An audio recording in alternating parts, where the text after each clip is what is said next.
Di malam kelahiran Nabi Muhammad, iblis dan para setan menjerit dengan kerasnya. Mereka juga menangis meratapi kesedihan yang menimpa mereka. Malam itu serasa malam penuh kutukan dan musibah bagi mereka. Aktivitas iblis dan setan di malam itu sangat terbatas sekali. Di malam itu, iblis berusaha menembus pintu langit ketujuh untuk mencuri berita terbaru dari langit untuk dijadikan sebagai dasar penyesatan umat manusia. Namun, usaha mereka selalu gagal saat berusaha menembus langit. Lalu, iblis berteriak kepada rekan-rekannya yang lain agar segera berkumpul.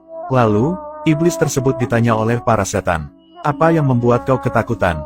Iblis menjawab, "Celakalah kalian, aku terus gagal menembus langit dan bumi dari semalam.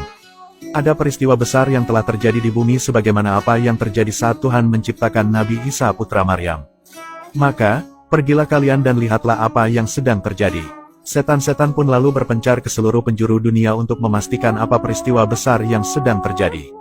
Kemudian, mereka berkumpul kembali dan berkata, "Kami tidak menemukan apa-apa." Karena tidak mendapatkan informasi apapun dari para setan, iblis lantas turun ke bumi dan mengelilinginya untuk mencari tahu apa sebetulnya yang sedang terjadi. Kemudian, sampailah iblis di kota suci Makkah.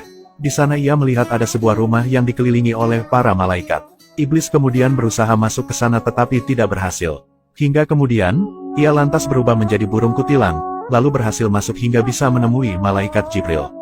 Iblis bertanya kepada malaikat Jibril, "Apa yang sedang terjadi di bumi ini?" Jibril menjawab, "Nabi Muhammad telah lahir." Iblis berkata lagi, "Apakah saya dapat bagian di dalamnya?" Jibril menjawab, "Tentu tidak." Iblis saat itu lantas bermaksud ingin melancarkan serangan, tapi pada akhirnya ia malah dikurung selama 40 hari dan tahtanya ditenggelamkan juga selama 40 hari. Saat malam kelahiran Nabi Muhammad, semua makhluk di alam semesta bergembira menyambut kelahirannya kecuali iblis yang menjerit keras dan menangis meratapi kesedihan.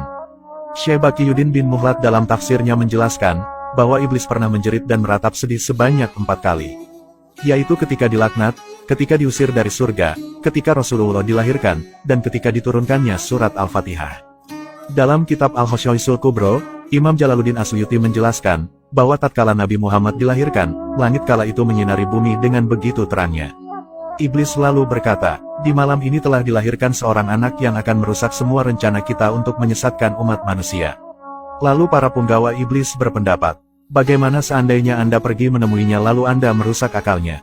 Iblis pun lalu menyanggupi. Namun saat iblis mendekati Nabi Muhammad, Allah lantas mengutus malaikat Jibril untuk melindungi Nabi Muhammad.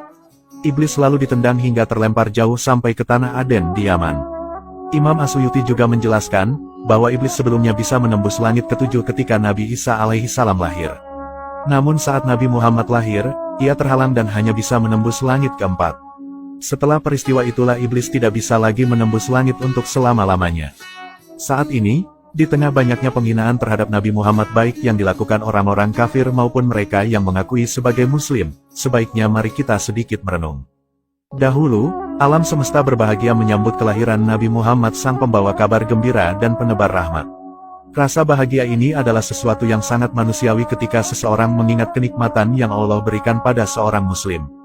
Namun, ada dua kelompok makhluk yang bersedih atas kelahiran Nabi Muhammad Shallallahu Alaihi Wasallam. Yang pertama adalah iblis dan sekutunya. Mereka tahu bahwa kelahiran Nabi Muhammad ini akan membawa keberkahan dan petunjuk pada umat manusia, yang secara otomatis akan menghalangi misi jahat iblis. Yang kedua adalah orang-orang kafir. Mereka resah ketika mengetahui kelahiran Nabi Muhammad. Jadi jika kita galau, sedih, murung, hilang rasa bahagia dengan datangnya bulan kelahiran baginda Nabi Muhammad, maka hal itu mirip dengan perasaan dari dua makhluk yang bersedih atas kelahiran Nabi Muhammad tadi. Semoga di bulan Maulid ini kita senantiasa bisa meneladani kisah dan perjuangan Nabi Muhammad Shallallahu Alaihi Wasallam, dan semoga kita semua mendapatkan syafaatnya di akhirat kelak. Amin. Wallahu a'lamu bishawab.